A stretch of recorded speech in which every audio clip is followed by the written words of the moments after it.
welcome to another edition of Author Ejamie Watches, a somewhat weekly show where I react to television shows and or movies and hopefully entertain y'all. For this week, we are watching a movie. Since it is February, we are watching a romantic movie, which are, as someone who writes romance, is of course a genre very close to my heart.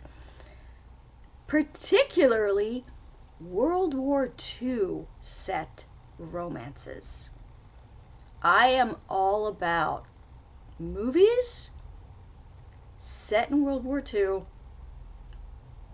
especially romance movies. Now, this is a few days after Valentine's Day because I didn't get to record this earlier because life, an evil day job, and working on some stuff here at home, including my upcoming novel, Good Women, and some crafty stuff. So all that stuff sort of taken up my time, so I didn't get to record this before Valentine's Day. So it is actually a few days after Valentine's Day, but it's still February, it's still the month of love, so hopefully you guys won't mind. So today we are watching the World War II romance, I'll Find You. Now, what I know about this movie, I've never seen this movie before, clearly, but World War II romance, I'm in. What I know is that it is a story of two lovers. He is Catholic, she is Jewish. So right there, we got a problem. Houston, we've got a problem. And the cover has Stellan Skarsgård on it, and Connie Nielsen, and Stephen Dorff is in here. So I'm guessing that Stellan Skarsgård and Connie Nielsen are probably the older versions of the lovers, and that they'll find themselves when they're older, kind of thing. Like war kind of tears them apart. So I'm expecting tears, but hopefully a happy ending? Question mark? World War II?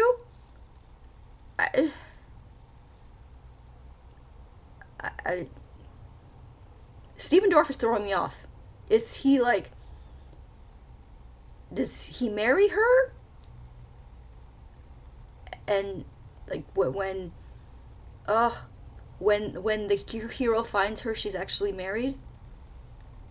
I don't know, because Stephen Dorff always looks really young to me. So I'm not sure how old he actually is. So I don't know if he would be like Connie Nielsen's age. or if he's older than Connie Nielsen. I don't know, because just Stephen Dorff always looks like a teenager to me. But yes, I don't recognize the two younger versions of them. I'm guessing that's Adelaide Clemens and Leo Suter, because those are the two names that I don't recognize in the poster. So, if you are new here, the full unedited reaction to this will be available on Patreon, so head on over there. And the edited version will be here on YouTube. So links to everything will be in the description below. So I guess let's just get into this movie that is probably gonna make me cry. So let's just get into it. This is I'll Find You, a World War II romance. Here we go.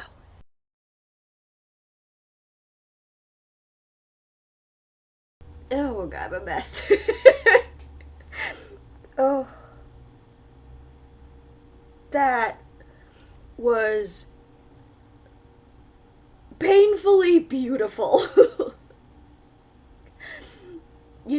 I tell you, the World War II romances always get me. And this was no exception.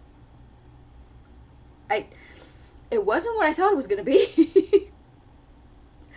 And I'm kind of happy about that. Because it didn't take him that long to find her, considering that I thought he wasn't going to find her until they were like both like older. Oh, what a beautiful movie. That was just a beautiful movie.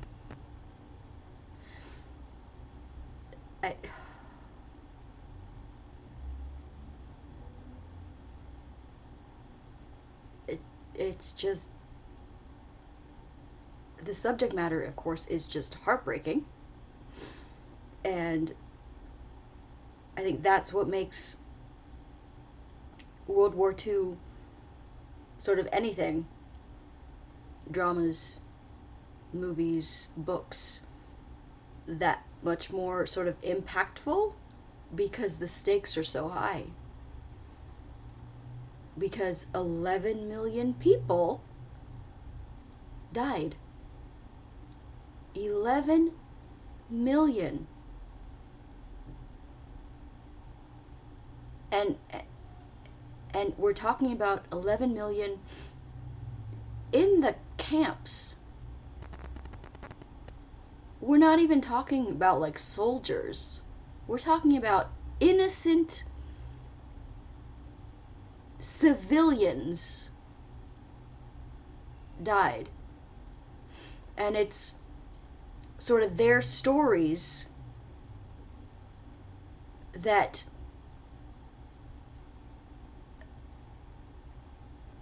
are so like impactful,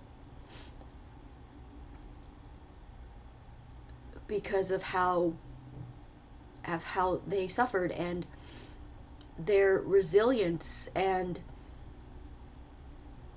their fight to either fight back or just to stay alive, and the fact that so many of them died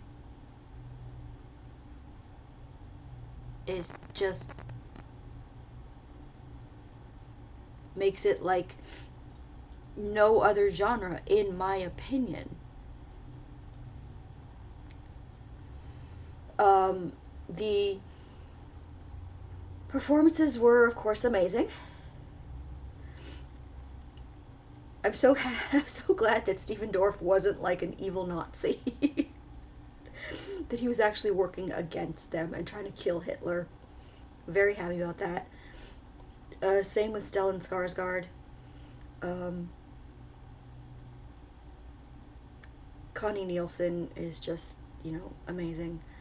And the two young leads were incomparable. I mean, just the girl who, her name was Adelaide something? Let me just double check. Adelaide Clemens, I believe.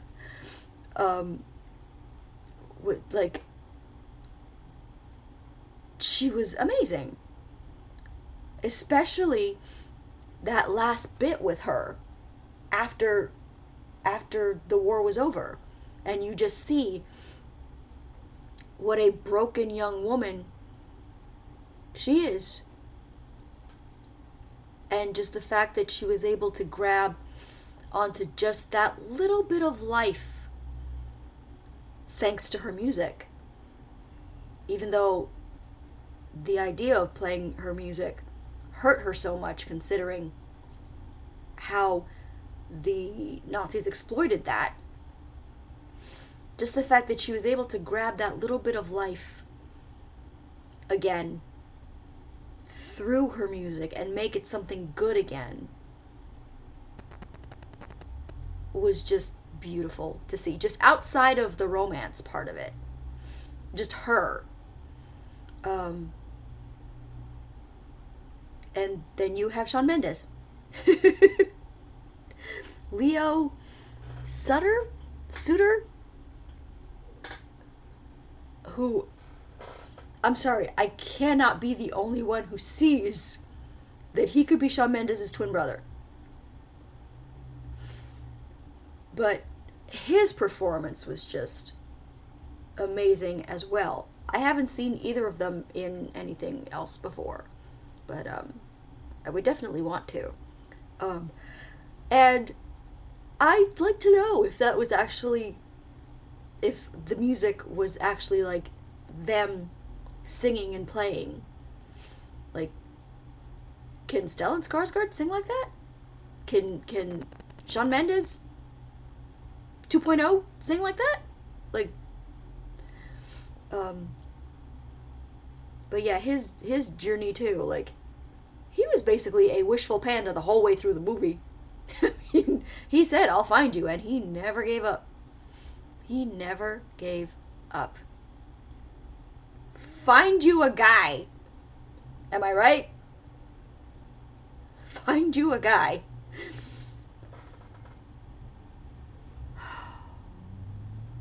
Yeah, that was a beautiful movie. That's definitely a keeper for sure.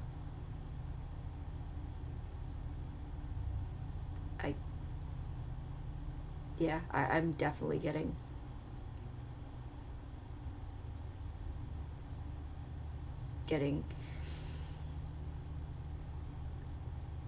just so, like, I'm not even sure, like, really how to say it, but it was so impactful.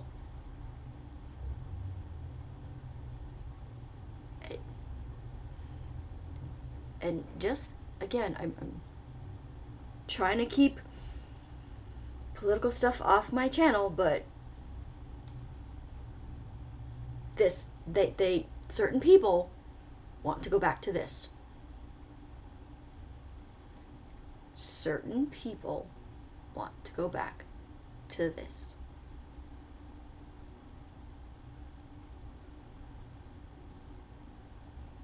And they always say, never again, never again. The way the world is going, I can see this happening again. I can see this happening again. Because all they need is certain people to light that fire of hatred under them again.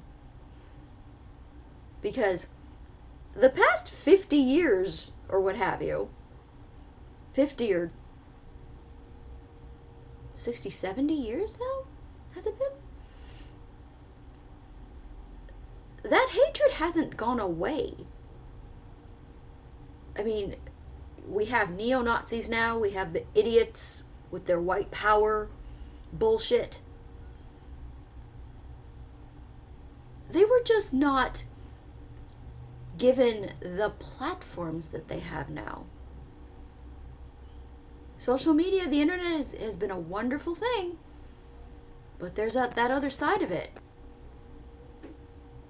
that has given voice to a lot of hateful rhetoric, allowing people, certain people in power, to stoke that fire, to stoke that hateful fire.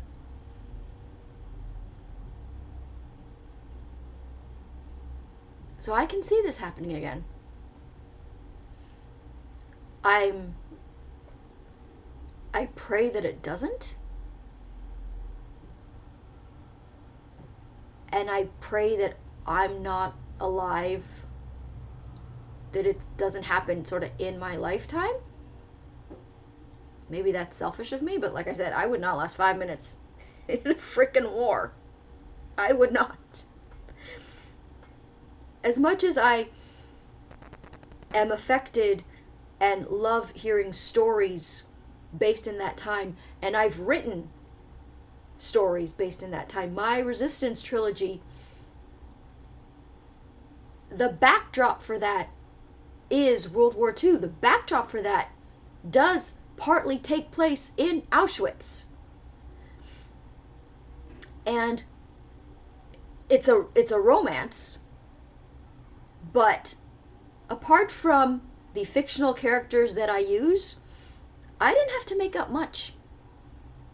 I did not have to make up much in that trilogy, in that series. I have, well, Capture the Sky is sort of set a little bit after the war, but An Honorable Passion is another one of mine that is set during World War II.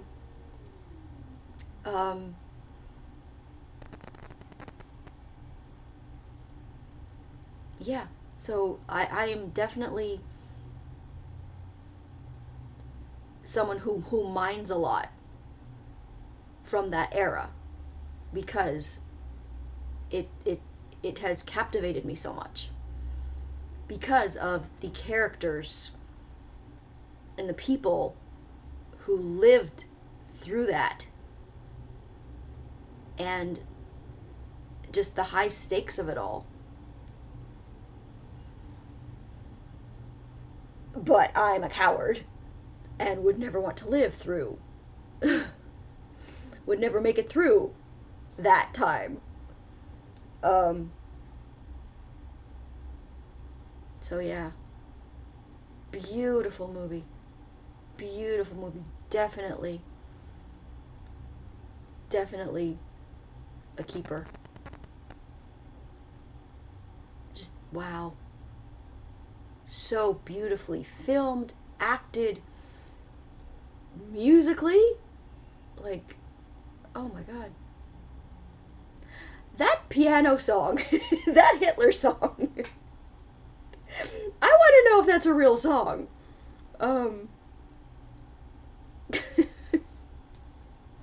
Yeah, I want to know if that's a real song.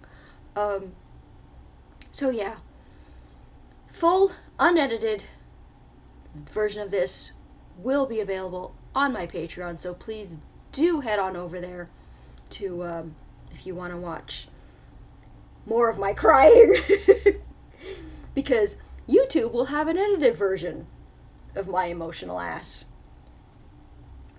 So yeah, if you want to see a little bit of my emotional wreckedness, subscribe to me on YouTube. If you'd love to support me on Patreon to see the whole sobbing mess, support me on Patreon. Links to everything will be in the description. Yeah, so that's going to be it for this week's video. Thank you to everybody who has joined me on Patreon so far. You guys are awesome. Thank you so much to the new people who have subscribed to my reaction channel. You guys are awesome as well. And yeah, follow me on Twitter at twitter.com/authorejamie. Like my Facebook page at facebook.com/authorejamie. And I will talk to you guys next time. Hitler has only got one ball. The one moment of lightness, or well, no, there was more, but I want to know if that song's real. Bye.